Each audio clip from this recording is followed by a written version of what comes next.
Aleluia. Paz do Senhor para a igreja. Paz do Senhor, povo de Deus. Aleluia. Vamos colocar de pé nessa noite. Todos nós, queridos, estamos hoje crendo na bondade de Deus em todo o tempo. Todo o tempo Ele é bom. Aleluia. Você crê nisso? Em todo o tempo Ele é bom? Sim. Amém. Então é isso, queridos. A paz do Senhor. Aleluia. É Ele que tem o controle de todas as coisas. E que bom que você está na casa do Senhor. Que bom que você veio adorar ao Senhor. Estamos dando início aí ao Trabalhando a Cabeça. Aleluia. Você está aqui nessa noite. Deus tem uma palavra especial para a minha e para a tua vida. E você que nos acompanha pelo YouTube, Deus te abençoe, você, a tua casa. Aleluia. Vamos agradecer ao Senhor por essa noite, por essa oportunidade de estarmos reunidos aqui. Aleluia. Grandioso Deus, eterno Pai. Senhor, obrigada, Jesus, mais uma vez por essa reunião, por essa noite, Senhor, que estamos aqui reunidos em Teu nome. Obrigada, Senhor, por cada família aqui representada, por cada um, Senhor, que se encontra aqui nesta noite, que veio, Senhor, louvar e engrandecer o Teu santo nome, que veio, Senhor, com a expectativa daquilo que o Senhor vai fazer nessa noite, da palavra, Senhor, que o Senhor trará, Senhor, aos nossos corações. Oh, Senhor, aqueles que estão a caminho, Deus traga em paz e em segurança. Abençoa, Senhor. Aqueles que não puderam vir, estão nos acompanhando através da tecnologia, da internet. Visita, Senhor, nessa hora os lares, ó Pai. Locais de trabalho, no carro, Senhor, aonde essa vídeo, aonde essa nossa voz puder chegar, Senhor. Que o Senhor possa, Senhor, estar visitando nessa noite e recebendo, Senhor, o nosso louvor, a nossa adoração, Senhor. E nós te agradecemos por tudo nessa noite, em nome de Jesus. Aleluia. Você pode aplaudir ao Senhor nessa noite? Só Ele é digno, querido, de toda a honra e de toda a glória. O mundo clama pela manifestação da glória de Deus. Você crê nisso? E assim como a corça anseia por água, como terra seca, nós precisamos do Senhor. Aleluia. Você precisa do Senhor nessa noite? Amém. Eu preciso, queridos, mais e mais da presença do Senhor. Você precisa do Senhor nessa noite? Então vamos adorar a Ele, porque enquanto você adora, milagres acontecem. Enquanto você adora, queridos, a gente nem sabe. A gente tem coisas que são visíveis aos nossos olhos e tem livramentos que o Senhor nos dá que a gente nem imagina. Aleluia. Então nossa parte é adorar e engrandecer ao nome do Senhor. Adore conosco, você é livre nessa noite. Aleluia. Aleluia.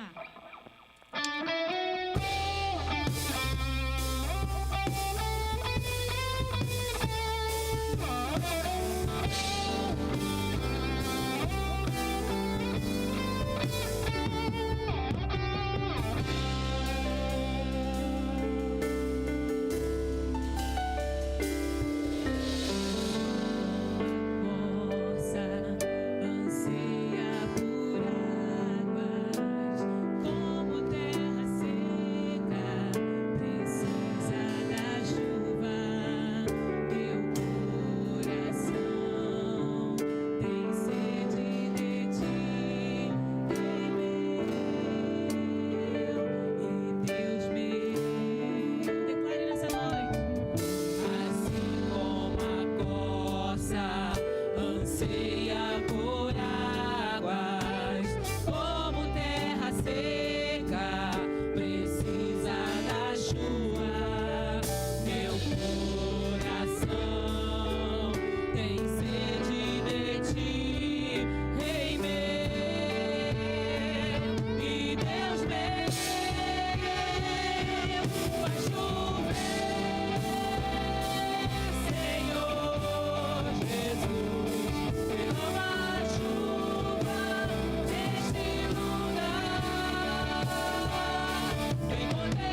anseia por águas, como terra seca, precisa da chuva. Meu coração tem sede de ti, em meu e desespero.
A minha salvação, aleluia, aleluia, aleluia. Ah, querido, Diaconisa Eliane terminou a escola dominical nessa tarde, lendo o versículo Romanos 8, aleluia. Não nos conformemos com este mundo, aleluia, aleluia. Você crê nisso nessa tarde, essa noite, aleluia. Maranata, aleluia.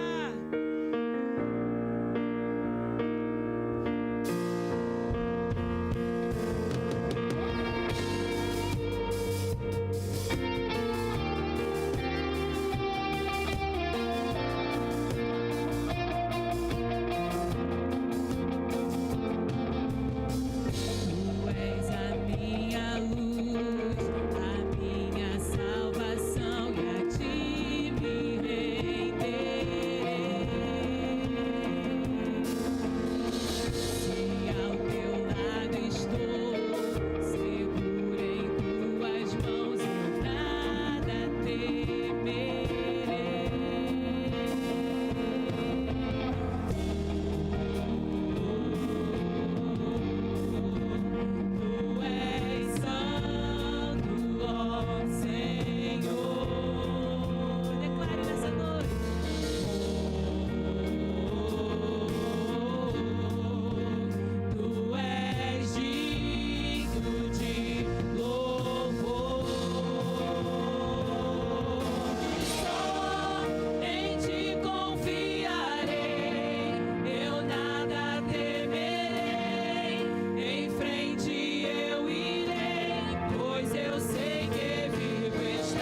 Glória a Deus.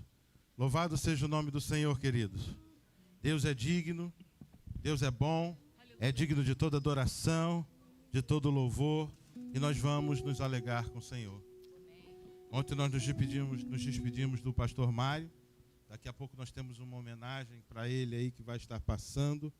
Mas hoje o que nós temos aqui é nos alegrar, porque o Senhor colheu para si um vencedor. E nós estamos alegres por isso.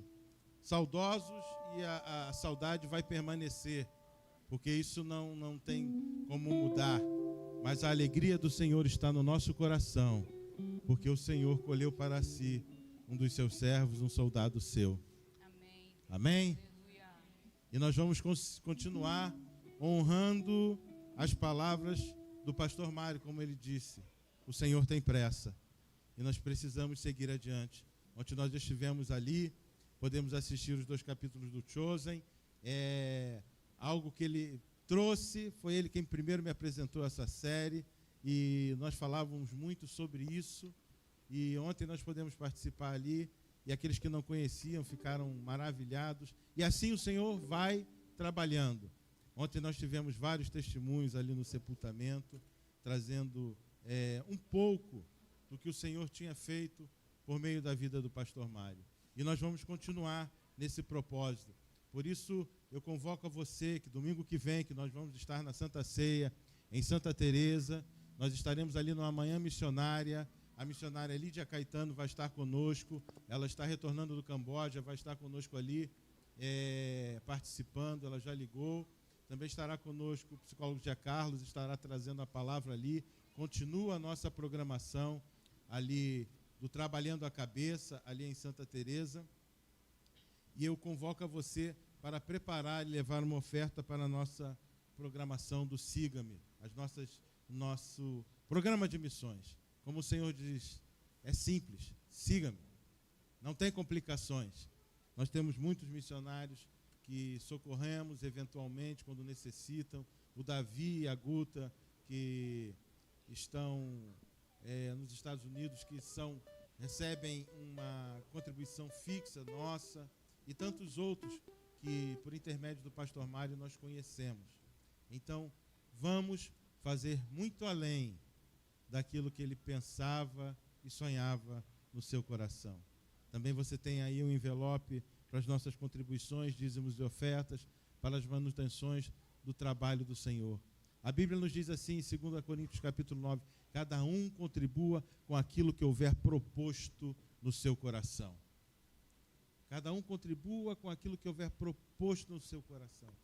Com aquilo que você propôs adorar ao Senhor. Nós sempre dizemos aqui, você não está comprando bênção, você não está comprando multiplicação, você não está comprando uma vaguinha no céu, você não está multiplicando as suas fazendas a 100 por 1, não. Você está trazendo a sua oferta ao Senhor, a sua gratidão por aquilo que Ele já fez. E se nada mais fosse feito, tudo aquilo que nós precisávamos já foi feito quando Ele morreu na cruz do Calvário e por nós derramou o seu sangue. Nós éramos destinados à morte, à condenação eterna, e Ele nos deu vida em abundância. Por isso, nessa noite, nós vamos levar os nossos envelopes nessa noite, a nossa oferta de oração e gratidão ao Senhor, apresentar a Ele a continuação do nosso louvor nessa noite. Levante seu envelope neste momento. Nós também estaremos orando pelo Ricardo Cucini. Chegou um pedido de oração e nós vamos estar apresentando ao Senhor nessa noite. E logo depois nós teremos, após a entrega das ofertas, uma homenagem ao pastor Mário, e logo após, o pastor Marcos Salles, meu cunhado, estará trazendo a palavra da parte do Senhor. Oremos. Bendito Deus, eterno Pai, Senhor. Mais uma vez, Deus, nós te agradecemos por podermos estar, Senhor, na tua casa, Senhor. Diante da tua presença, Senhor. Nós que não éramos dignos, ó Deus, mas tu nos alcançastes, tu nos escolhestes, ó Deus. Ó Senhor, e nós somos gratos a ti. Ó Senhor, e jamais poderemos pagar, ó Deus, por aquilo que tu fizestes por nós. O que nós estamos fazendo nessa noite, Senhor, é trazendo a nossa gratidão, o nosso dízimo, a nossa oferta, Senhor, de gratidão a Ti, ó Deus. Ó Senhor, para o sustento da Tua casa, Senhor, para a proclamação do Teu Evangelho, ó Deus. Também oferta aos missionários, ó Deus, em ajuda àqueles que estão na frente de batalha, Senhor. Por isso, Senhor, recebe como incenso suave e agradável as suas narinas, ó Pai. Também te pedimos, ó Deus, consola, Senhor, a família do pastor Mário, seu irmão Augusto, a sua cunhada, seus sobrinhos, ó Deus. Ó Senhor, toda a sua parentela, Senhor, os amigos, os próximos, ó Deus. Ó Senhor, que possam sentir-se consolados, ó Deus, pelo Teu Santo Espírito, Pai. Também o Ricardo Puccini, toma nas Tuas mãos, ó Deus. Eu não sei qual a sua necessidade, Senhor, mas eu te peço nessa noite, entra com providência, Senhor, na vida deste homem, Pai. A Tua igreja clama nesta hora e te agradece, Pai. Em o nome de Jesus, em o nome de Jesus.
do terceiro, no 34.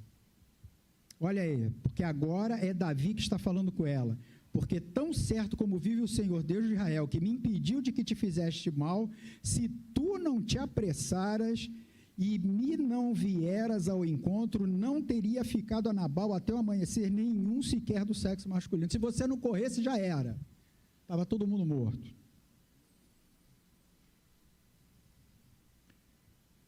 Aí você tem que tomar uma atitude rápida, certo? Aí o que você faz? Amanhã a gente resolve isso. Hoje tem festa aqui em casa. A Abigail não podia falar, o cara estava dando um banquete, né? Hoje tem festa aqui em casa, meu marido está dando um churrasco, tem muitos convidados, eu estou precisando cuidar aqui dos nossos convidados. Hoje não dá, amanhã a gente pensa nisso. Amanhã seria tarde demais. Naquela noite, Davi estava vindo com 400 homens armados para matar Nabal. Uma tragédia teria acontecido. Irmãos, pressa. Apesar de vocês estarem dormindo, pressa. Pressa. No versículo 42, o problema está resolvido. O maridão não quis ouvir Deus, não quis saber da repreensão e o próprio Deus o matou.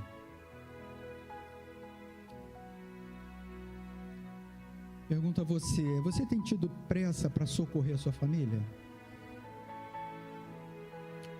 Para ajudar a sua família? Para ver seu marido não pode não ser o melhor homem, mas é seu marido. Sua mulher pode não ser a melhor mulher, mas é a sua mulher. Seus filhos podem não ser os melhores filhos, mas são seus filhos. Sua família não é perfeita, mas é sua família. Lute por ela. Lute por ela. Tenha pressa em salvar a sua família.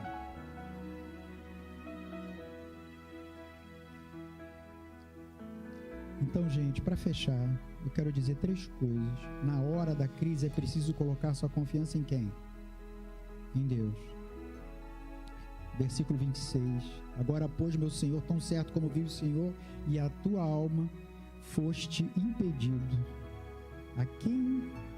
Em quem é confiado para resolver o problema? Deus reverteu o quadro. Deus vira a mesa da história. Deus recompensou Abigail. Voltem, meus irmãos, em paz para a casa de vocês. Não desistam da sua família. Não negocie princípios. Tenha pressa para salvar sua família. Peça a Deus no coração urgência. Tem alguém aí precisando de uma intervenção de Deus na sua casa? Tem? Tem gente aí precisando? Está precisando da mão de Deus agir com muita pressa na sua família?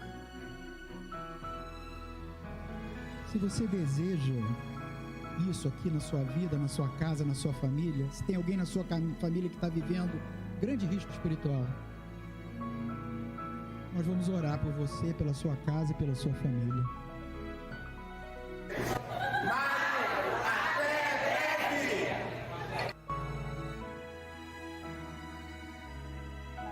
Queria que você ficasse de pé, desse um longo aplauso ao Senhor nessa noite. Desse um longo aplauso ao Senhor mesmo. Que Ele é digno de todo louvor, de toda adoração. E nós somos gratos a Ele por esse tempo que nós podemos conviver com o Mário. Vou chamar as crianças para que venham aqui. Nós vamos orar para que elas possam ir para a escola dominical. Estenda as mãos para cá. Vem, vem. Amém. Estenda suas mãos para cá. Senhor, Tu dissestes, vinde, deixai vir a mim os pequeninos, porque dos tais são o reino dos céus, Pai.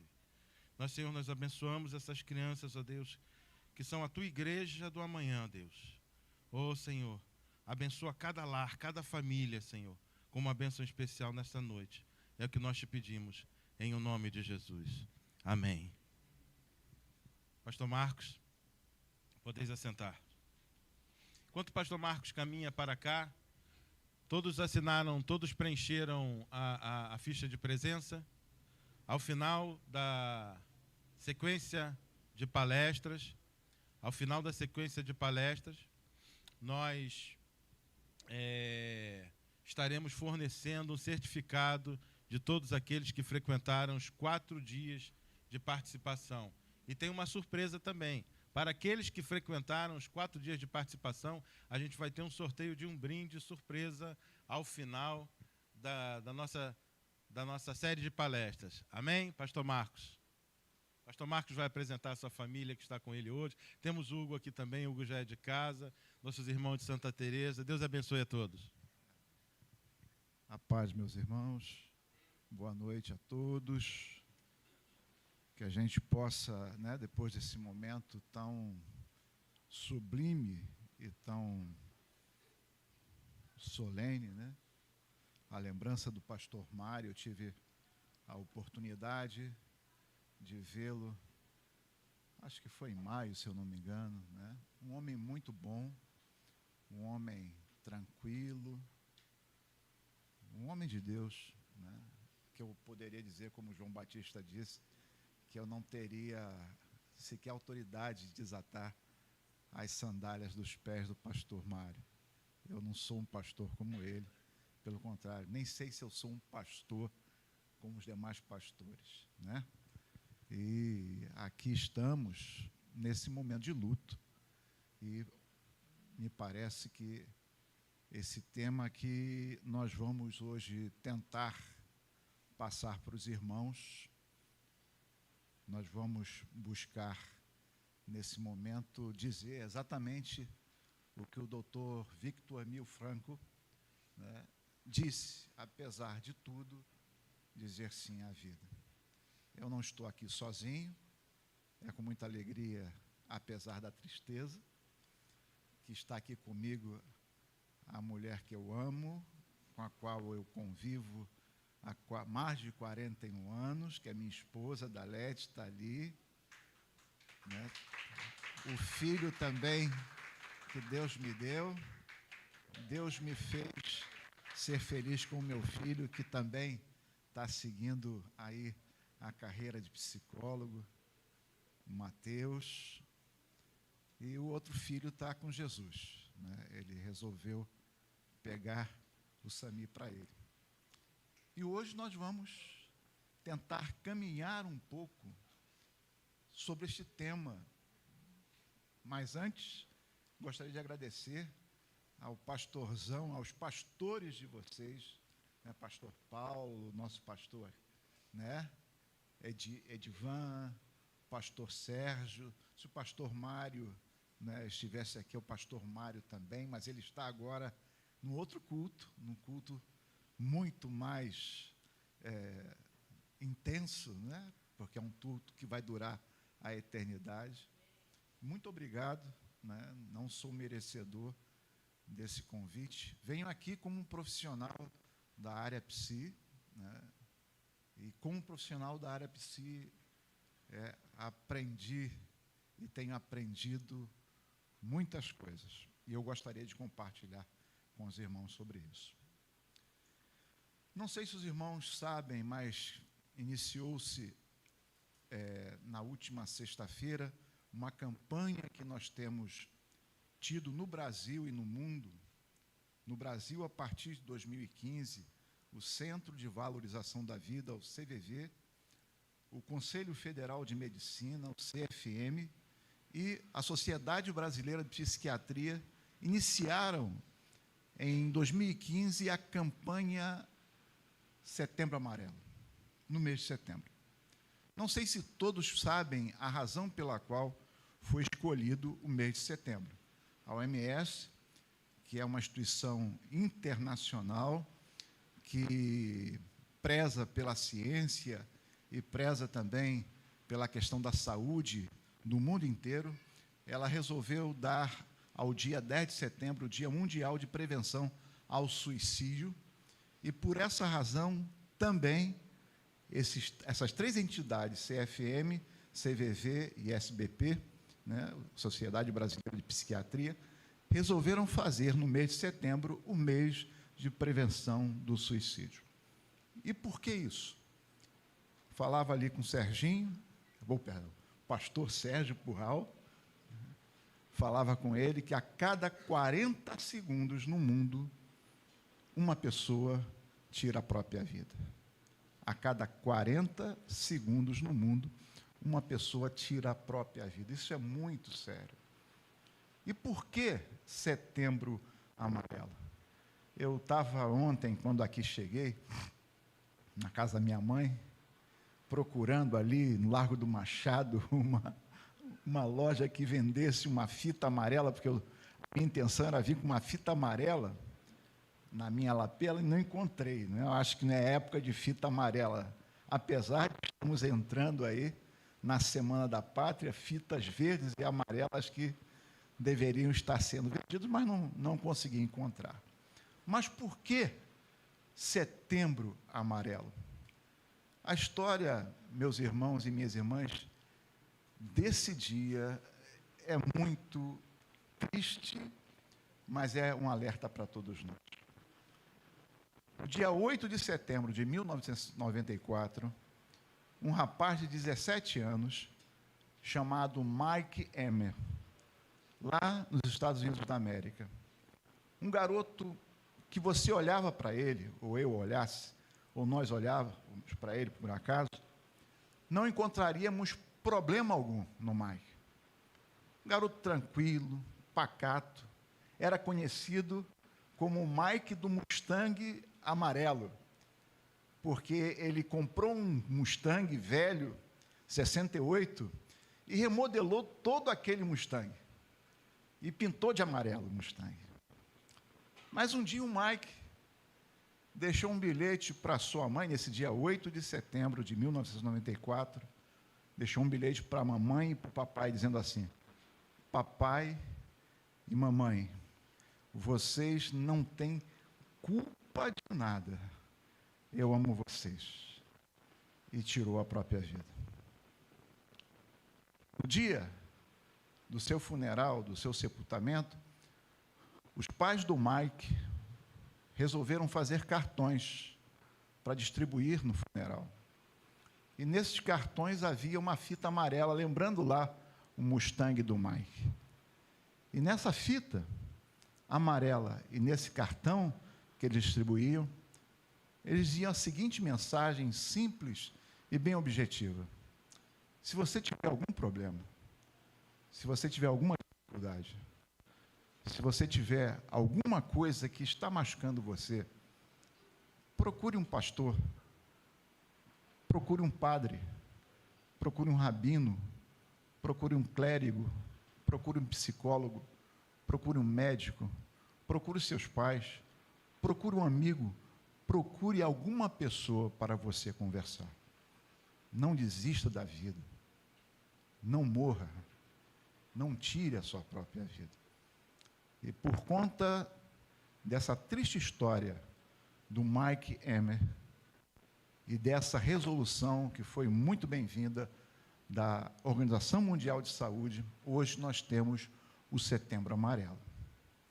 E aí, vocês talvez me perguntem por que esse psicólogo meio doido está falando para vocês hoje, trazendo uma foto de um campo de concentração nazista durante a Segunda Guerra Mundial. E eu vou explicar para vocês. Porque um dos autores que eu mais admiro, um dos grandes nomes da psicoterapia mundial, é um homem chamado Viktor Emil Frankl. E ele tem muito a nos ensinar esta noite. E eu gostaria de compartilhar essa história com vocês nesta noite, sobre as lições que o Dr. Viktor Emil Frankl nos ensinou, com essa frase que não é minha, é dele: apesar de tudo, dizer sim à vida. Vocês verão, no final desta breve que eu vou procurar correr a apresentação, vocês verão o livro que ele escreveu em 9 dias, no ano de 1946. Best-seller no mundo inteiro, traduzido em várias línguas.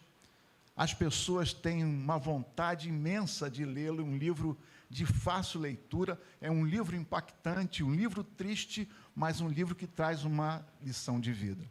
Em busca de sentido. No original alemão, o texto diz exatamente isso. Apesar de tudo, dizer sim à vida. E por que a foto do campo de concentração? Vocês saberão já já, quando eu contar a história do Dr. Viktor Emil Frankl. Dr. Viktor Frankl, deixa eu ver aqui, acho que é aqui. Como é que eu faço? Acho que é aqui, não é isso? Para onde que eu aponto, Paulo? O Dr. Viktor Frankl, aonde que é? Aonde que aponta para poder girar o slide? Opa! Foi? Bom, enquanto os irmãos nos ajudam ali passando é isso. O Dr. Viktor Frankl, ele era de origem judaica e o povo judeu é um povo que merece todo o nosso respeito. A partir do dia 10 de setembro, domingo que vem, é o Rosh Hashanah, né? É o Ano Novo Judaico, é uma época bem própria para nós falarmos de um homem como o Dr. Viktor Frankl, e ele é filho desse casal tão bonito que vocês veem aí, a dona Elsa Leon e o senhor Gabriel Frankl. A Elsa Leon, a mãe do Dr. Viktor Frankl, ela era descendente do Maharal. Maharal foi um grande sábio judeu do século XVI, chamado Judá ben Loe Betzalel. Esse homem era um gigante da Torá, um pensador incrível no mundo judaico, e foi um dos grandes membros da família da senhora Elsa Leon. O pai do Viktor Frankl, o Gabriel Frankl, era um homem muito estudioso, formou-se em medicina, porém, naquela época a medicina não dava muito dinheiro, ele resolveu fazer um concurso e passar para o Ministério da Educação para poder ser um funcionário público, para poder sustentar a sua família. Ambos são da antiga Tchecoslováquia, hoje República Tcheca, né? A mulher, a Elsa, nasceu em Praga e o marido nasceu na Morávia, mas são judeus, eram judeus. E como judeus que eram, foram muito perseguidos durante a vida e até mesmo tiveram que sair da Tchecoslováquia e caminhar um pouquinho mais ao sul, em direção à Áustria, em Viena, mais propriamente dito, onde se estabeleceram. Essa mulher piedosa, o próprio Viktor Frankl fala isso, uma mulher bondosa, uma mulher de um coração de ouro, né, uma mulher devota, uma mulher muito, muito, muito dedicada à sua família, e o seu marido, um homem muito preocupado com seus filhos, preocupado com o próximo, preocupado com a sua comunidade. Então, o Viktor Frankl nasceu num lar assim. E por que eu estou falando sobre isso, irmãos? E por que é importante nós sabermos isso? Porque o Viktor Frankl, ele não se separa, como muitos teóricos, da sua teoria. A teoria do Dr. Viktor Frankl, que é mais conhecida como logoterapia, ou a terapia do sentido da vida, ela tem muito a ver com a história de vida do Dr. Viktor Emil Frankl. Então, a gente, para poder conhecer a teoria do Dr. Frankl, a gente precisa entender como era ou como foi a vida desse homem, aonde que ele nasceu, como ele se desenvolveu, como ele cresceu e como foi essa sua família. Próximo slide, por favor. Aí está os 3 filhos do casal, Gabriel e Elsa. Do lado direito de vocês, esquerdo de vocês, né, está o Walter, o irmão mais velho, Dr. Franco. No meio, aquele que está no meio ali na foto, é o Dr. Victor Franco, que nasceu no dia 26 de março de 1905. E do outro lado está a sua irmãzinha mais nova, Estela. Esse casal, Gabriel e Elza, sempre educaram os seus filhos com base nos ensinamentos do povo de Israel, da Torá, do Talmud, do Mishnah, enfim, da herança religiosa israelita. Isso foi muito importante. Por quê?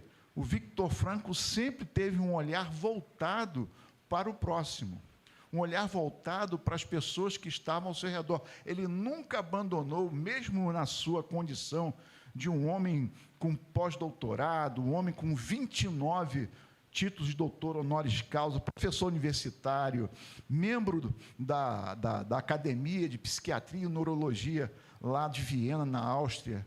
Um homem fora de série. Mesmo assim, ele se preocupava com as pessoas.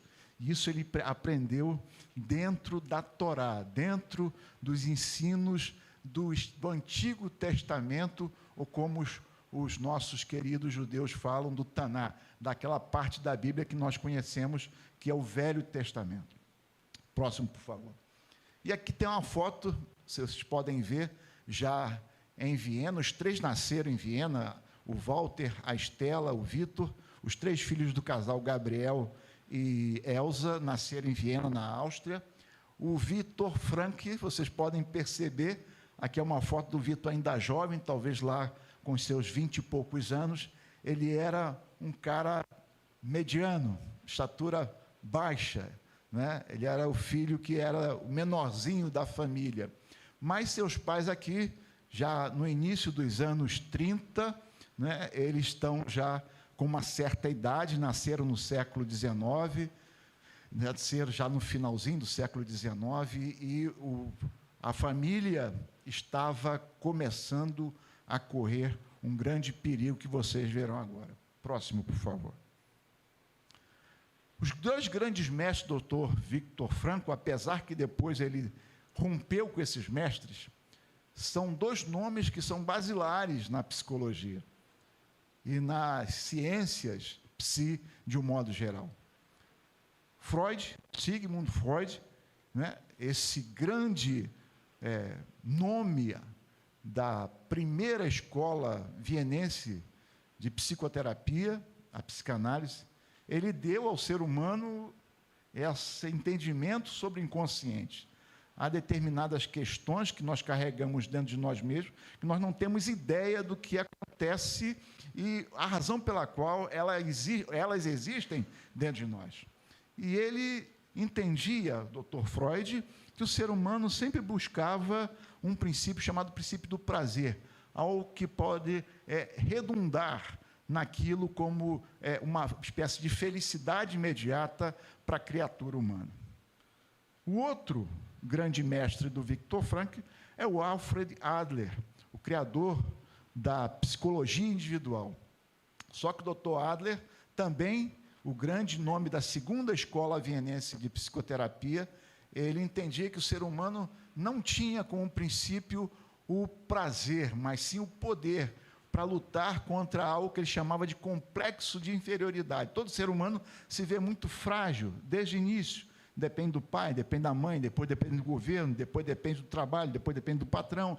Então, o Adler falava exatamente que o ser humano busca sempre o poder para enfrentar essa fragilidade que ele vivencia. Contudo, o doutor Victor Emil Franco discordou de ambos, na boa, né? Não era um homem de litígio, não era um homem de contenda, não era um homem de briga. Ele resolveu fundar a sua própria escola, a logoterapia, e ele falava que o ser humano não busca só um desejo inconsciente de prazer, ou um desejo patente de poder. O ser humano busca sentido na vida. E isso desde pequeno. Ele, com 9 anos, estava na escola fundamental e um professor meio positivista falava, então, na sua explanação, dizendo que o ser humano é um processo de oxidação e combustão. E o Victor Frankl levantou a mãozinha, 9 anos de idade, e disse: professor, será que o ser humano é só isso? É só um processo de oxidação e combustão? O que faz o sentido da vida do ser humano? Então, desde 9 anos, ele já vivia preocupado com isso, com a questão do sentido da vida. E quando ele começou a se desenvolver, quando ele começou a estudar, entrou na escola de medicina da Universidade de Viena, se formou médico, não somente médico, especializou-se em neurologia e em psiquiatria, e começou a pensar essa questão do sentido. O que dá sentido à vida humana? O que faz sentido para a vida humana? Não é algo etéreo, não é algo impalpável, é algo muito objetivo que os irmãos verão, e eu vou tentar passar para vocês daqui a pouquinho. Vamos continuar. Aqui está uma das buscas do sentido para o Victor Frankl. Está aí o Victor já formado, um jovem médico, trabalhando no Hospital Steinhoff, ali em Viena, na Áustria, entre 1936 e 1937, e ali o doutor Frankl, um jovem médico, ele resolveu atender e trabalhar na ala dos suicidas, ou das suicidas. E ele falava que ele, naquele momento, resolveu esquecer tudo o que ele havia aprendido na universidade e havia aprendido na academia, para poder ouvir as histórias das pessoas com as quais ele conversava, das suas pacientes, que tinham ideação suicida, vontade de se matar, vontade de dar cabo da sua vida. E uma das coisas que ele percebeu foi exatamente essa: quando a pessoa perde uma direção, quando tem um luto como esse que a gente está passando agora com a perda do pastor Mário, quando há um desemprego terrível e a pessoa fica sem saber para onde ir, quando a gente, de repente, sofre uma desilusão amorosa, alguma coisa desse nível, a pessoa perde o sentido da vida. E ele tratou várias ou milhares de pessoas no Steinhoff. Ele aprendeu com aquelas pessoas como lidar com essa questão da ideação suicida. E a sua vida prosseguiu exatamente nessa abordagem, tentando falar sobre a questão do sentido e da vontade de sentido para as pessoas que estão em sofrimento, porque o que mais o suicida deseja, meus irmãos, não é morrer. Ele quer apagar a dor que ele sente dentro de si. Ele quer tirar aquela ferida que ninguém vê, que ninguém consegue entender, que ninguém consegue enxergar, que ninguém consegue perscrutar. Se vocês forem hoje a Okigahara, uma floresta a 111 quilômetros de Tóquio, no Japão, os irmãos encontrarão histórias ali terríveis. Você, ao entrar em Okigahara, encontra, na entrada do bosque, da floresta, você encontra quadros, ou mesmo avisos: olha, pense um pouquinho, pense na sua esposa, pense no seu filho, pense na sua família, pense na sua história. Não faça isso, porque aquela floresta é considerada a floresta dos suicidas, que não é de hoje. O governo japonês hoje, ele praticamente não dá nenhum tipo de estatística sobre a questão do suicídio ali em Okigahara, nessa floresta, nesse bosque, porque as pessoas vão para lá, a partir de uma sociedade como a japonesa, de tanta cobrança, de a pessoa exigir de si perfeição, ela tem que ser o melhor, ela tem que se projetar, ela tem que ganhar dinheiro, ela tem que continuar no trabalho, ela tem que valorizar a vida. A pessoa entra em parafuso e vai lá para a floresta, infelizmente, se matar. O doutor Frankl, ele vai trabalhar exatamente isso. Qual é o sentido da vida? O que é que nós podemos fazer sobre a questão da nossa vontade de sentido? Próximo, por favor. E aí nós estamos no ano de 1935, que é um ano fatídico para a comunidade judaica na Europa. Porque em 1930, mais precisamente em janeiro de 1933, um homem horroroso assumiu o poder. na Alemanha, foi nomeado chanceler, o chefe do Reichstag, né, do parlamento alemão. Esse homem é conhecido na história como sanguinário, monstro, horroroso, detestável Adolf Hitler, chefe do partido nazista alemão. E em 1933, quando ele foi nomeado pelo presidente de Hindenburgo como chanceler, como primeiro-ministro, como aquele que ia ser o chefe de governo na Alemanha, ele conseguiu esse posto porque, por incrível que pareça, meus irmãos, a Alemanha, que é um país, entre aspas, cristão, a Alemanha que foi o berço do protestantismo, a Alemanha de Lutero, e Lutero a gente precisa entender muito bem que ele escreveu um texto horroroso, um texto que é detestável do ponto de vista bíblico, chamado Os Judeus, Esses Mentirosos, em 1543. E foi esse texto de Lutero, se vocês quiserem encontrar o texto, é só dar uma googada aí, vocês vão encontrar o texto. O Lutero, ele aceita queimar judeus, tirar a propriedade do judeu, uma coisa horrorosa, uma coisa que Jesus não faria. Se nós quisermos entender a Bíblia, a gente precisa enaltecer sempre e cada dia mais uma figura maravilhosa, excelsa, o nosso grande exemplo que se chama Jesus de Nazaré. Sem Jesus de Nazaré, a Bíblia não existe, como dizia o padre Quevedo. Não existe. O centro da Bíblia, a história da Bíblia, a pessoa da Bíblia, o melhor da Bíblia chama-se Jesus de Nazaré. Não é Moisés, não é Abraão, não é Jacó, não é Pedro, não é Tiago, é Jesus, irmãos. O humilde Nazareno. Se nós não entendermos isso, Lutero, com todo o doutorado de teologia dele, ele não entendeu. Não entendeu. Nós temos que ser, e isso nós encontramos lá em Atos dos Apóstolos, que a Igreja de Cristo, ela é formadora de pequenos cristos, por isso que nós somos chamados de cristãos, alguém que se parece com Cristo.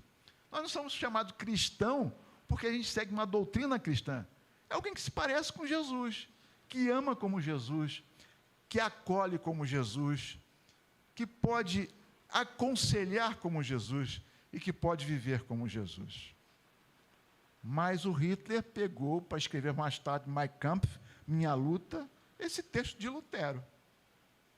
Os judeus, esses mentirosos. Uma coisa horrorosa. Preconceito terrível.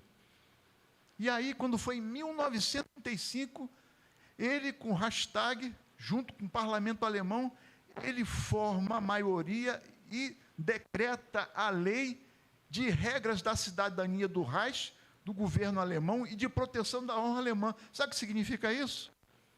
Judeu não poderia ser alemão. E todo aquele cabedal, todo aquele número enorme de pessoas que nós víamos, como Freud, como Adler, como o próprio Frank e tantos outros, eram judeus, músicos maravilhosos. O Paulo é um músico clássico, sabe disso. Mahler era judeu. Todo mundo ali, a cultura alemã, ela tinha nomes judaicos. Oscar Wiener, parente do Viktor Frankl, grande poeta alemão, judeu. E o Hitler, junto com aquele grupo de deputados nazistas, fizeram, está aqui a cópia do Diário Oficial em alemão, as leis de Nuremberg. O judeu não poderia andar no ônibus, o judeu não poderia andar na mesma calçada que um alemão, um ariano, o judeu não poderia se casar com um alemão, com um ariano, o judeu não poderia fazer nada, uma coisa terrível. E a situação foi apertando, os judeus foram começando a ser perseguidos, e a visão ariana, a visão de perfeição, uma coisa totalmente fora do padrão dos evangelhos e do padrão de Cristo, eles começaram a tirar do centro da sociedade, tudo aquilo que eles consideravam que era imperfeição e que contradizia a visão do arianismo, da honra e da glória do povo alemão. Pessoas com deficiência física, pessoas com deficiência mental, idosos, pessoas que tinham algum tipo de problema eram levados para determinados hospitais para sofrerem eutanásia. E os judeus eram os primeiros a sofrerem isso, a serem mortos.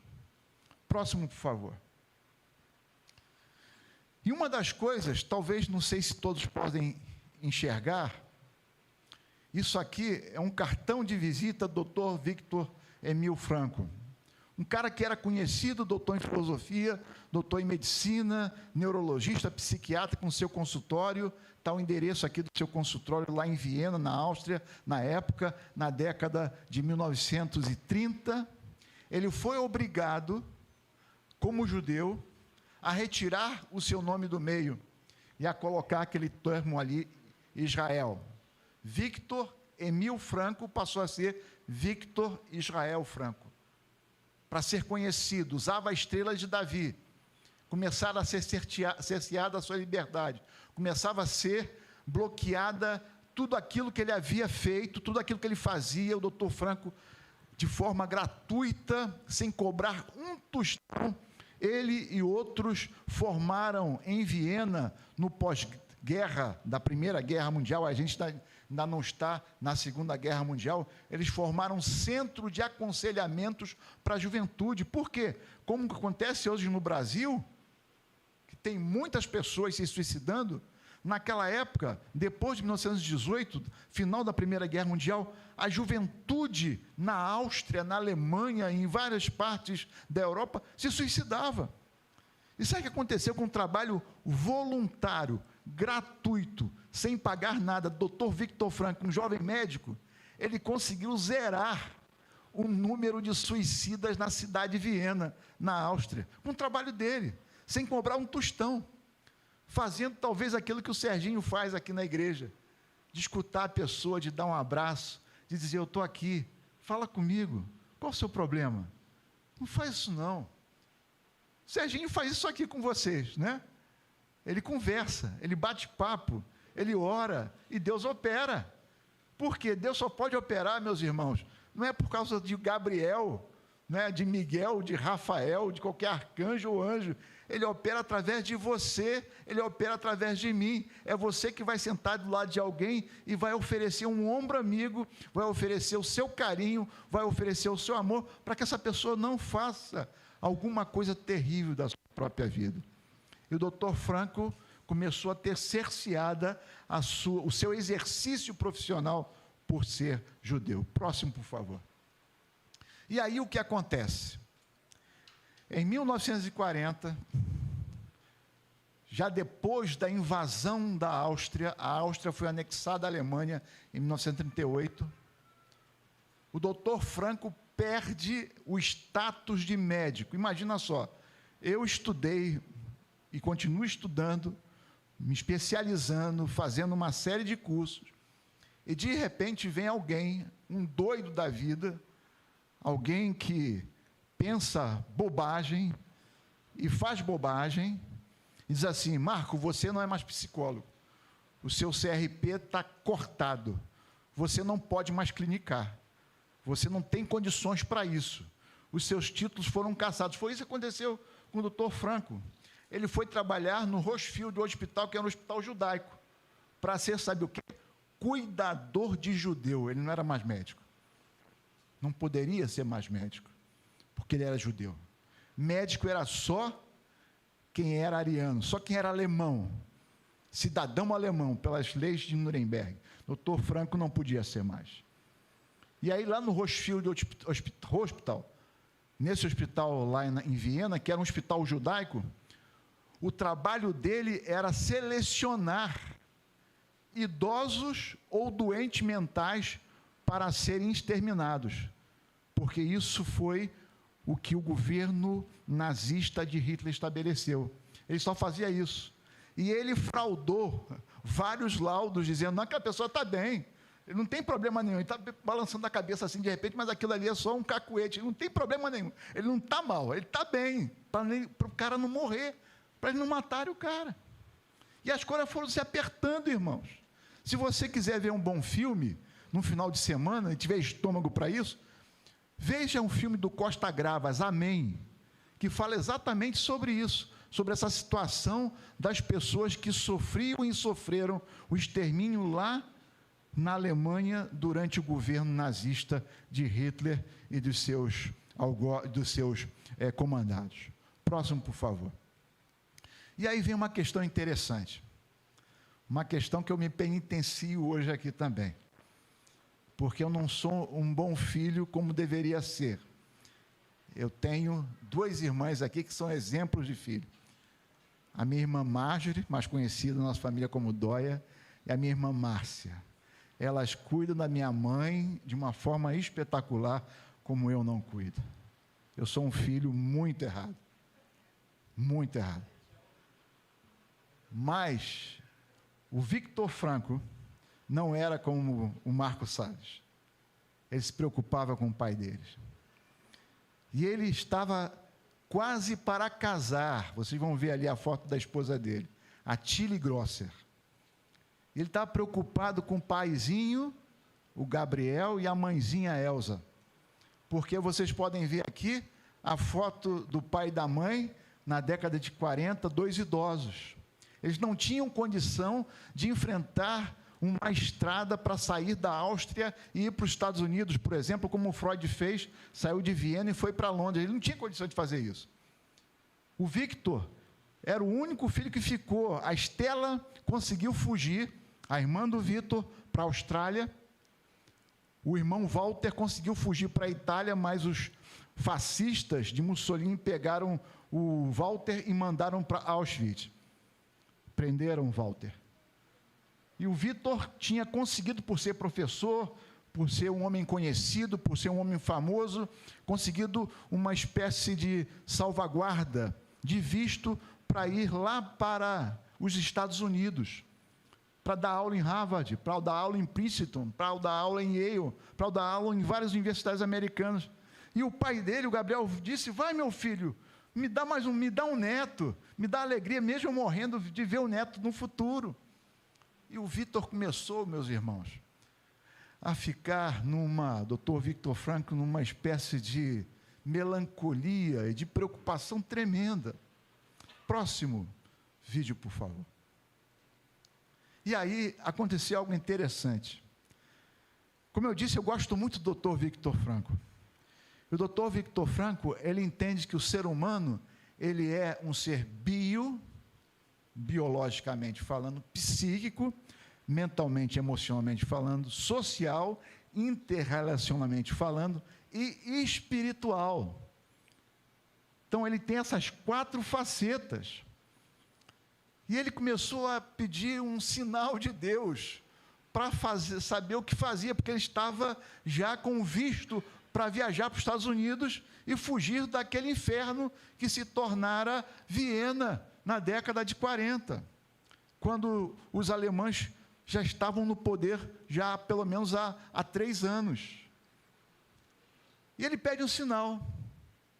Ele estava usando um sobretudo, com a estrela de Davi, escrito Juden, escrito judeu, e ele vai para essa igreja católica, a igreja de São Estevão, lá em Viena, e ele escuta uma música de um coral belíssimo.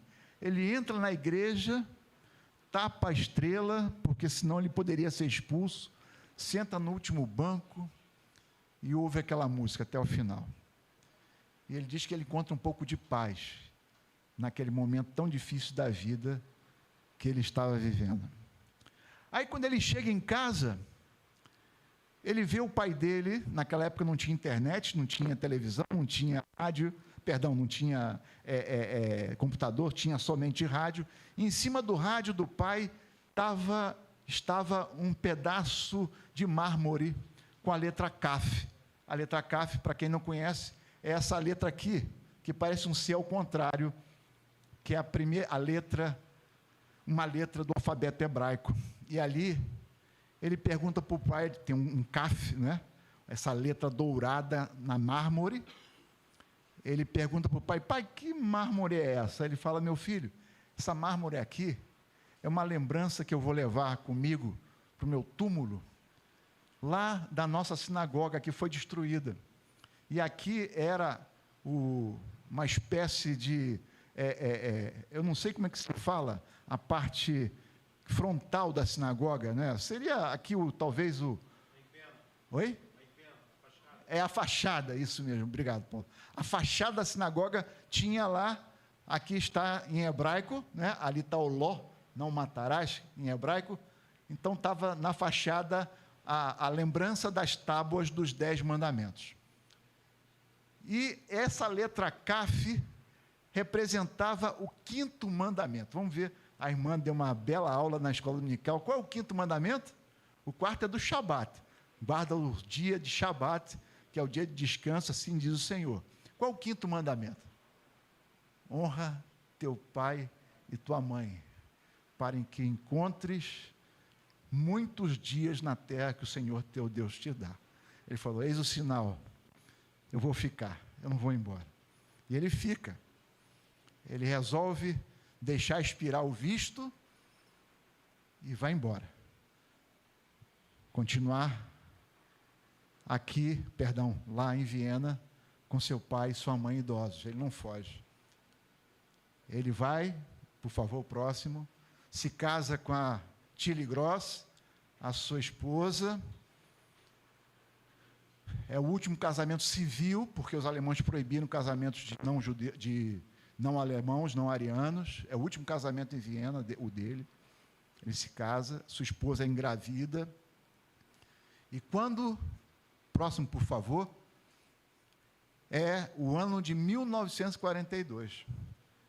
A Gestapo, a polícia secreta alemã, bate na casa do Victor Franco, leva a esposa, o pai, a mãe e ele, presos para esse campo de concentração lá na Tchecoslováquia, que é chamado Theresienstadt. Um campo que parecia, aos olhos do mundo da época, um campo de refugiados. Não era. Era um início de um campo de extermínio. Lá o seu pai morre, lá ele é separado da esposa, lá os alemães obrigam a esposa a abortar, lá o Victor Franco deixa de ser doutor Victor Israel Franco, passa a ser o prisioneiro 119.104, não tem mais título, não tem mais casa, não tem mais dinheiro, não tem mais nada. O que acontece quando a pessoa não tem mais nada? Não tem sequer perspectiva. Qual o sentido da vida? Próximo, por favor. E lá, o seu pai morre. E o Victor assiste à morte do seu pai. Mas o pior estava por vir. O resto da sua família, ou seja, a sua mãe, ele, sua esposa também foi morta. E sobra só o Victor. E ele é levado para o campo de concentração mais terrível, com pior fama de todos os campos de extermínio nazista, que era o campo de Auschwitz, na Polônia. Né? Arte Benart Frei, né? O trabalho liberta, aquela coisa horrorosa que os alemães colocaram lá na porta do campo. E no livro Em Busca de Sentido, ele narra como era para os prisioneiros, porque, irmãos, a gente às vezes pega um ônibus lotado aqui, a gente não tem ideia do que é andar num trem que é feito para carga de animal. A gente não tem ideia disso. A gente não tem ideia do que é perder tudo. De repente, o Victor Franco, ele começa a narrar no livro Em Busca de Sentido, que o trem começou a entrar, está aqui, ó, a entrada de Auschwitz, que na verdade não era só um campo, era um complexo de campos de extermínio. O trem começou a entrar e todo mundo falou, é Auschwitz, é Auschwitz. E ele começou a ficar ali espantado diante daquela cena horrorosa, e ali, irmãos, estava a nata do mal. Esse cidadão risonho aqui no meio, o nome dele é Joseph Mengele, um assassino, um monstro, que fazia experiências terríveis com seres humanos, no campo de Auschwitz. Lá o lema era o seguinte: você só sai daqui através da chaminé. Esse era o lema em Auschwitz. E o doutor Franco entra ali. Próximo, por favor. E ele começa a pensar, começa a refletir em como ele poderia dar sentido para a sua dor, em como ele poderia encontrar alguma resposta para si. E ele fala que quando nós não podemos mais mudar uma situação, nós somos obrigados a mudar a nós mesmos. Quando nós não podemos mudar uma situação, nós somos obrigados a mudar a nós mesmos.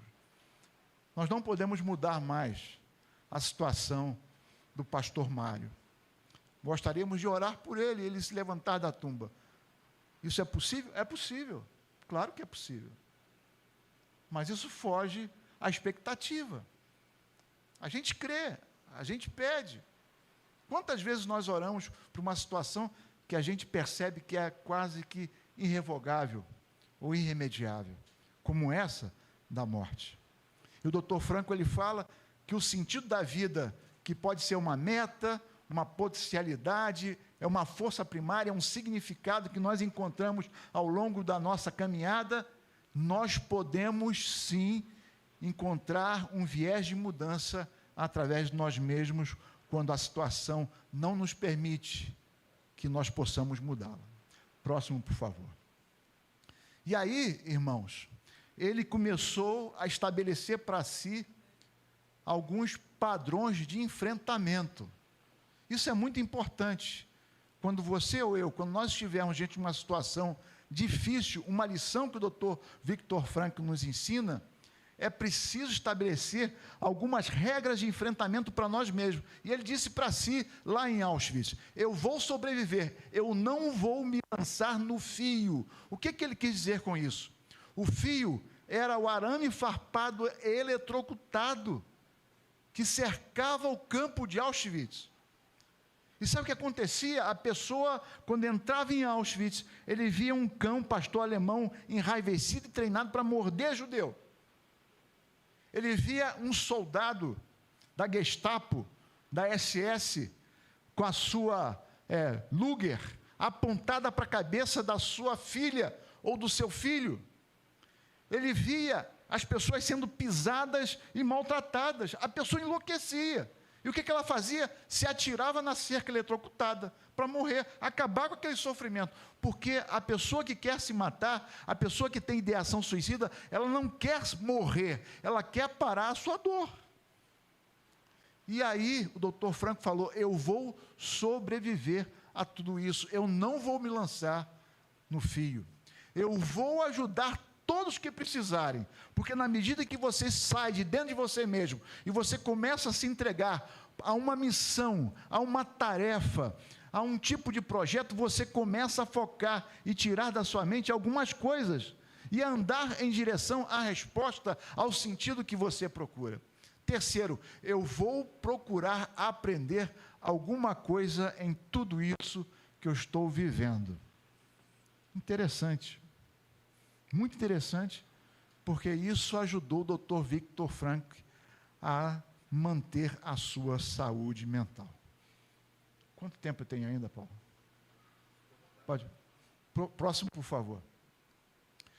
Quando se entrava em Auschwitz, todo prisioneiro comum, ele tinha pelo menos 3 fases na sua vida. A primeira fase da vida do prisioneiro é do choque. Irmãos, imagina você sair daqui agora da igreja e um grupo de policiais ali na rua pegar um senhor de 70, 80, 90 anos, cercar esse senhor e bater nesse senhor até esse senhor morrer. Imagina você olhar várias câmaras de gás e você saber que ali, naqueles chuveiros, não sai água, sai gás para matar as pessoas.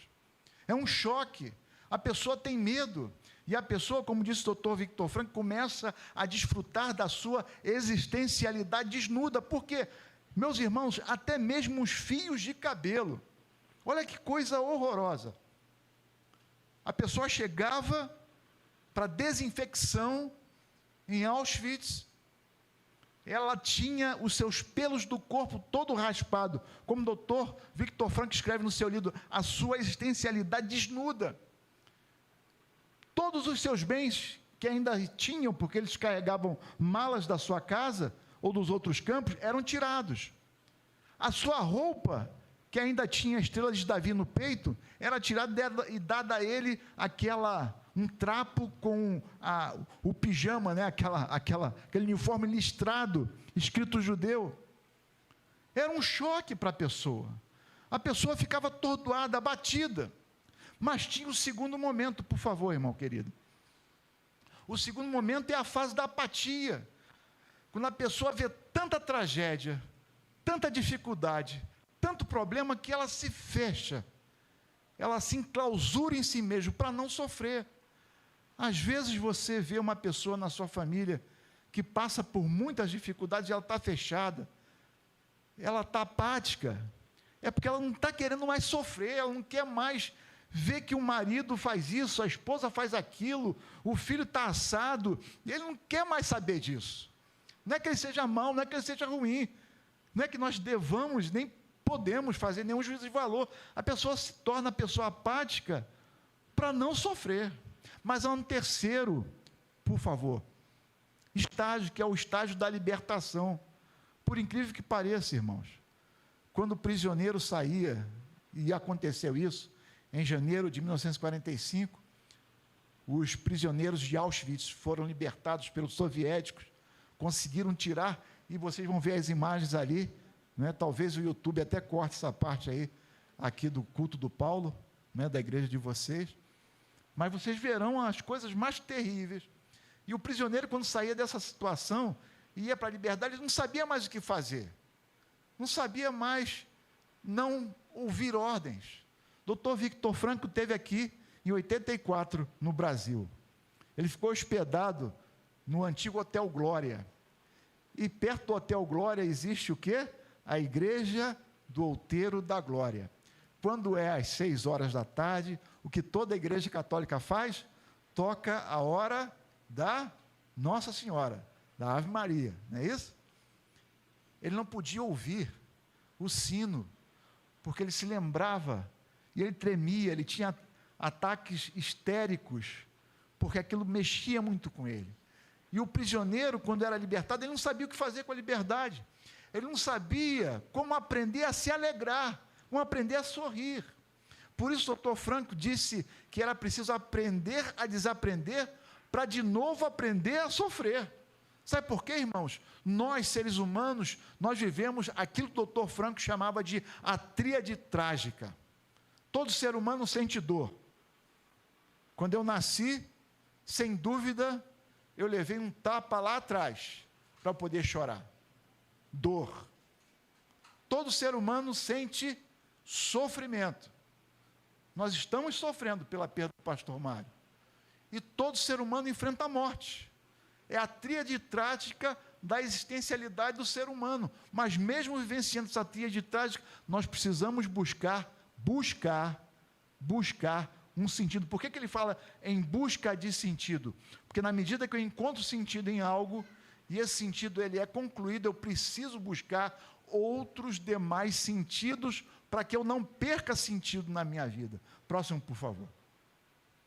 E aí, meus irmãos, no dia da libertação, está aqui um grupo de prisioneiros, eu não vou ler essa parte, está aí no roteiro que o Paulo fez, muito bem feito, melhor que eu. O Dr. Victor Frankl,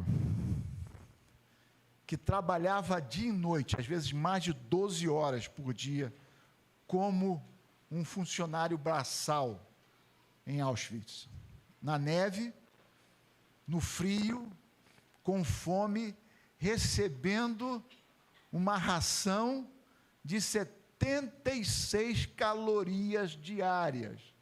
Uma sopa rala, que mal tinha batata. E eles brincavam quando eles estavam trabalhando. Vamos ver se a gente acha uma batata hoje para a gente poder melhorar o nosso jantar. 76 calorias. O ser humano precisa de 2.400 calorias diárias para poder sobreviver. Só ele ter sobrevivido já foi um grande milagre. Porque sabe com quantos quilos o Dr. Viktor Frankl saiu de Auschwitz? Saiu do campo de concentração? 25 quilos. 25 quilos. Próximo, por favor. Aqui está, irmãos, alguns daqueles homens e mulheres que foram libertados. Olha as pernas dessas pessoas, olha o jeito dessas pessoas, como é que elas sofreram nas mãos dos nazistas. E aí o Dr. Frankl falou que aqueles que sobreviveram tinham alguma coisa por fazer, uma tarefa a cumprir que lhes dava sentido na vida. Aqueles que sobreviveram não perderam o humor. Saber rir é muito importante.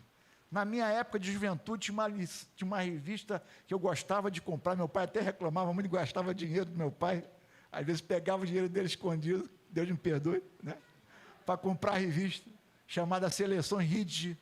E nas seleções, não sei se vocês são mais novos do que eu, vocês não vão se lembrar disso, mas tinha nas seleções, uma parte das seleções que era rir é o melhor remédio. Rir é o melhor remédio. Aqueles que sobreviveram nos campos de concentração conservaram o humor. E o Dr. Viktor Frankl, ele fala isso lá, no Em Busca de Sentido, que ele combinou com outro médico, um médico cirurgião de mão cheia, que estava lá, como um prisioneiro também em Auschwitz. Ele falou, cara, vamos combinar uma coisa, vamos inventar uma piada por dia para a gente rir um pouco. Vamos rir. Depois de um dia pesado de trabalho, eles inventavam uma piada lá para poder rir. É preciso rir, irmãos. Rir. Jesus contava piada, não sei se você sabe disso. Quando Jesus fala para Pedro, Pedro, se você não tomar o banho que eu te dou, você não tem parte comigo, aquela é uma piada que Jesus está contando, de humor judaico. É que a gente, às vezes, não está muito inteirado sobre o humor judaico. Mas Jesus contava piada, Jesus era alegre, Jesus era feliz. Jesus não era ranzizo, não era, Jesus era bem-humorado, brincava, dançava, gostava de festa, gostava de salgadinho, né, refrigerante. Jesus era assim, irmãos. Quando a gente lê lá o Evangelho de João, a gente encontra Jesus em Caná da Galileia. Aí Maria chega para... Sabe como é que é a mãe, né? Eu tenho mãe. A mãe, de vez em quando, meu filho, olha só, fulano de tal está assim, né? Não, mãe, a minha mãe me liga, ó, tua tia está assim, está assado. Eu sou um filho relapso, eu já falei isso aqui, confessei meu pecado, né? Então, as mães fazem isso, e a mamãe de Jesus, Maria, chegou, meu filho, olha só, acabou o vinho. Ah, mãe, poxa, agora não, mãe, eu estou me divertindo, estou aqui, saltitante, brincando. Poxa, mãe, agora não é hora disso, mãe, eu quero celebrar nessa festa de casamento.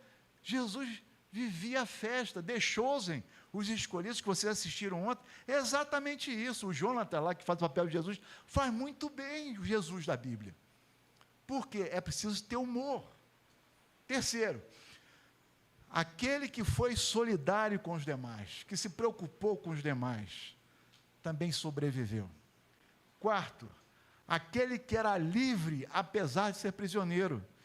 Meu querido, minha querida, meu irmão, minha irmã, podem tirar tudo de você, mas não tiram a sua liberdade, porque a sua liberdade não é você escolher para onde você vai, é você escolher, é você pensar, é você decidir. Isso é liberdade. Isso é liberdade. Se hoje der uma louca no Brasil e tirarem o seu direito de vir, não tem problema. Você é livre, continua sendo livre para escolher quem você quer ser, quem você pode ser, como você deseja fazer. Quinto, tinha uma visão positiva do futuro. As pessoas que sobreviveram em Auschwitz, o Dr. Viktor Frankl nos ensinou isso. Próximo, por favor. E aqui tem uns dados, não sei se dá para ver, mas aqui é um prisioneiro com os pés necrosados, por causa do frio. A pessoa que não usa bota no frio, no gelo, abaixo de 0 graus, a pessoa tem necrose naquela parte que não está aquecida. E o doutor Victor Frankl, assim como aquele prisioneiro ali, anônimo, ele teve necrose nos pés, por causa do frio. E ele não conseguia ficar quase em pé, irmãos. Como eu falei, ele saiu do campo de concentração com 25 quilos, pesando 25 quilos. Ele não conseguia enxergar direito, porque a sua retina ficou comprometida devido à desnutrição. Mas devido a tudo isso, quando ele saiu do campo, a primeira coisa que ele foi buscar foi a Tília, a sua esposa. Estava morta, a sua mãe morta, todo mundo da sua família morto. Ele foi lá para a Alemanha, depois que ele saiu de Auschwitz, não tinha mais ninguém que ele conhecia. Quando ele volta para Viena, 46 mais ou menos, ele não encontra ninguém, a cidade arrasada. E agora, o que fazer? Quando ele saiu daquela tormenta sozinho, a única notícia que ele recebeu boa é que a sua irmã Estela estava viva na Austrália. Próximo, por favor, querido. E aí ele resolveu, em 9 dias, escrever essa obra belíssima que eu sugiro que os irmãos leiam. Eu não sou computor, não tenho livraria, não sou sócio da Sinodal nem da Vozes, mas leiam esse livro. A história que eu estou contando agora está neste livro, Em Busca de Sentido. Ele escreveu esse livro em 9 dias, em 1946, para provar que nada nem ninguém pode tirar o sentido da sua vida. Nenhuma situação, nenhuma circunstância, nenhuma dificuldade, nenhum tipo de acontecimento, nenhum outro fenômeno pode tirar sentido da sua vida. A única pessoa que pode tirar o sentido da sua vida é você mesmo. Sou eu mesmo. Talvez você possa dizer, mas pastor, Marco, e aquele sujeito, né, que tem aí, né, esquisito, tem um negócio lá atrás, e aí? Esqueçam ele, esqueçam, irmãos. Esqueçam. Porque se fosse assim, se eu tivesse todo esse poder, irmãos, nós não sobreviveríamos. Numa coisa eu concordo com Lutero. Lutero falava que aquele sujeito, né, aquele sujeito é o cão raivoso que às vezes Deus solta da coleira para dar mais lições em alguém. É só isso, mais nada. É isso que Lutero falava. Concordo com isso. Não pense, desculpe falar sobre isso, não busque espiritualizar muito a situação, enxergue como algo ali, um fenômeno humano, para que você possa tratar humanamente essa pessoa e possa dar uma resposta, como Jesus falou para aquela mulher que foi pega em adultério. Mulher, cadê os teus acusadores? Foram embora, também não te condeno, vai em paz, busca nova vida, não peca mais, dá um jeito aí, sabe? Olha, você, cuidado, olha, na esquina, tem um despacho assim, ó, tem um negócio assim assado, cuidado, esqueça. Pense um pouco mais como um ser humano que tem a proteção daquele que é o Todo-Poderoso, o Deus do céu, da terra e o Deus que também é debaixo da terra. Um Deus que conservou um povo, irmãos. Em 1948, esse povo sofrido, esse povo machucado, depois de anos, séculos, voltou a ser nação, se cumprindo um texto do profeta Isaías. Pode uma nação nascer em um dia? Nasceu. Lá em 1948, nasceu o Estado de Israel, para provar para qualquer um que Deus é soberano na sua história. Próximo, por favor. Nós estamos terminando. O ser humano, disse o Dr. Victor Frankl, efetivamente, é mais do que o simples produto de aprendizagens condicionantes. É mais do que o resultado entre a interação entre o ambiente e a carga genética. Mais que o produto das suas relações e produções. Essa verdade nós sabemos no íntimo do nosso coração. O ser humano é muito mais do que aquilo que nós vemos. O ser humano é capaz de coisas maravilhosas, é capaz de coisas terríveis também. O ser humano inventou a bomba de Hiroshima. Mas, como disse o Dr. Viktor Frankl, os seres humanos eram capazes de entrar com dignidade, com cabeça erguida, numa câmara de gás, recitando o Shema Israel, Adonai Eloheinu, Adonai Echad, ou falando o Pai Nosso que está no céu, santificado seja o vosso nome, venha a nós o vosso reino, seja feita a tua vontade, assim na terra. O ser humano é capaz de ser um santo, mas é capaz de ser um porco também. Então, o ser humano é muito mais do que tudo isso. Próximo, por favor. O que é então o homem? Indagamos de novo. É um ser que sempre decide o que é. Um ser que, em proporções idênticas, traz consigo as possibilidades de descer ao nível do animal ou se elevar à vida do santo. O homem é a criatura que inventou a câmara de gás, mas ao mesmo tempo é a criatura que foi para a câmara de gás de cabeça erguida, rezando o Pai Nosso, ou com a prece fúnebre dos judeus, o Shema. O ser humano é isso. Próximo, por favor. Aqui tem uma foto do Dr. Frankl, assim que ele foi libertado, vocês podem ver como ele está magrinho, está bem fininho, né? Teve ali uma dietinha, né? Um spa forçado, perdeu muitos quilos, mas ele disse que a vida não é tanto o que nos acontece, mas a maneira como nós reagimos àquilo que nos acontece. A vida não é tanto o que nos acontece, mas é a maneira como nós reagimos àquilo que nos acontece. Como é que você e eu, como é que nós reagimos diante da dificuldade? Como é que nós reagimos diante da tristeza? Como é que nós reagimos diante das tribulações e das tempestades da vida? Eu sei que o nosso tempo não permite mais, mas eu gostaria de finalizar dizendo o seguinte, vou parar por aqui. Se você tiver algum problema desse nível emocional na sua história, na sua vida, eu gostaria de sugerir 2 lugares nos quais você pode encontrar ajuda além da igreja.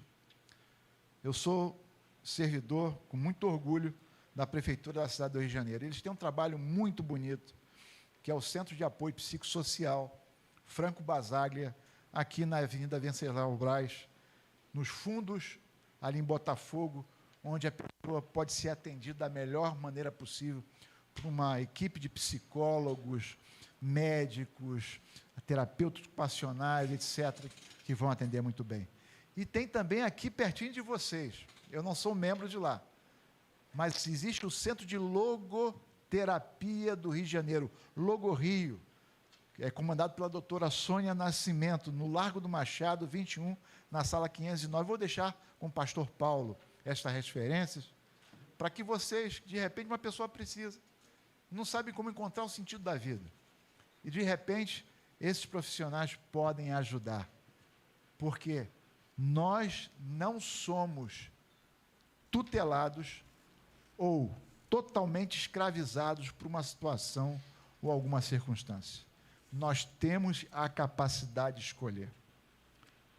Até mesmo aquele homem, considerado um homem endemoniado de Gadara, quando Jesus pergunta, quem é você? E acontece aquela situação de manifestação espiritual, aquele homem queria acompanhar Jesus. Aquele homem decidiu acompanhar Jesus, até mesmo na sua dificuldade em Gadara, diante de um problema muito difícil chamada possessão demoníaca. Então, eu gostaria de deixar com vocês, tentei fazer aqui o meu melhor, talvez não tenha conseguido, mas fica aí a história, Dr. Victor Frankl, fica aí a sugestão do livro dele. Vocês têm a livraria aqui pertinho, a Galileu, eles têm esse livro lá. Compre o livro, leia e com certeza busque sentido, porque não há problema que você não possa enfrentar, que você não possa resolver. Deus te abençoe rica e abundantemente. Amém.